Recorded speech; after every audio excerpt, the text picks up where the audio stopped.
Hablamos ahora de las modificaciones anunciadas al Código Penal, porque entre ellas estaría la sanción a la mala praxis. Los médicos se pronuncian al respecto. Nos acompaña Ervin Virués, que es el vocero del Colegio Médico Departamental y vicepresidente de la Federación de Profesionales. Muy buenos días, bienvenido a la revista. ¿Qué es lo que implicarían estas sanciones nuevas incluidas en este nuevo Código Penal?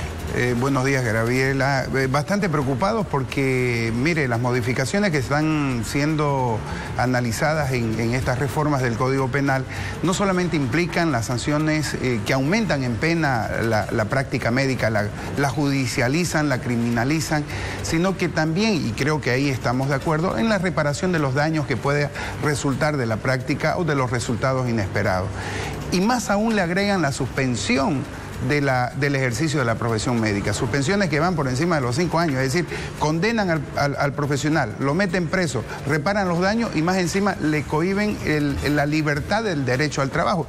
Creo que eso son aberraciones jurídicas y que por ese motivo los profesionales médicos en el país nos hemos declarado en emergencia. ¿De dónde nacieron estas propuestas? ¿Fueron consensuadas con el gremio? Esa es otra de las observaciones que vulnera toda norma constitucional, puesto que no ha habido ningún acercamiento hacia el sector, no ha habido ningún tratamiento previo, no ha habido ninguna sociabilización de estas normas y creo que la costumbre es la imposición y los profesionales no estamos de acuerdo. Para empezar, el acto médico no es un delito, es una práctica de un arte, de una profesión que repara la salud. En ese entendido tenemos que tener en cuenta de que hay resultados inesperados y que no podemos meterlo a una bolsa en común porque se está hablando de negligencia, de impericia, imprudencia, inobservancia de normas, en las cuales precisamente se le da una misma sanción cuando las responsabilidades son diferentes. ¿Y el análisis de si hubo o no negligencia médica, quién lo haría? Mire, eso está establecido hasta en la propia Constitución Política del Estado. Existen instancias, la auditoría médica, existen institutos médicos forenses, existen expertos técnicos para valorar todos los procedimientos. Ahí incluiría la negligencia, la impericia, la imprudencia, cuando el profesional se excede en sus capacidades, pero las responsabilidades son diferentes. Hoy en la misma bolsa se tipifican todas estas figuras y se los sanciona con privaciones de libertad que van por encima de los 6 años y creo que los profesionales no estamos de acuerdo y esto es un castigo al ejercicio de la profesión médica que está generando la gran migración de los profesionales a otros países donde se dan mejores condiciones para el ejercicio de la profesión médica. ¿No se sanciona la mala praxis en otros países? La mala praxis está sancionada, pero en base a estos elementos, es decir, a esto, si nosotros hemos omitido, ¿qué es una negligencia? Es decir, yo omito pedirle una tomografía, no elaboro bien mi historia clínica, pero eso no significa que estoy haciendo un acto delictivo y eso es, no estoy atentando contra los derechos de las demás personas. Entonces, nos están tomando en cuenta como si el acto médico fuera un acto delictivo.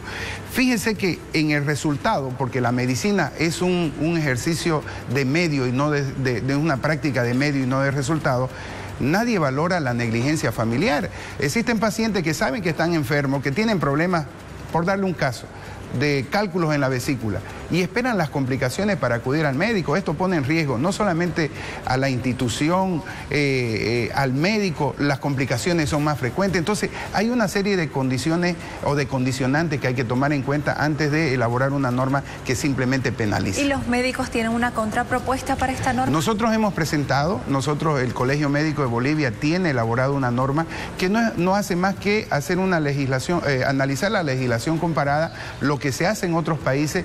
Y siempre lo hemos dicho, no buscamos en ningún momento la impunidad, buscamos que se haga un debido proceso y que no se entre a lo que hoy estamos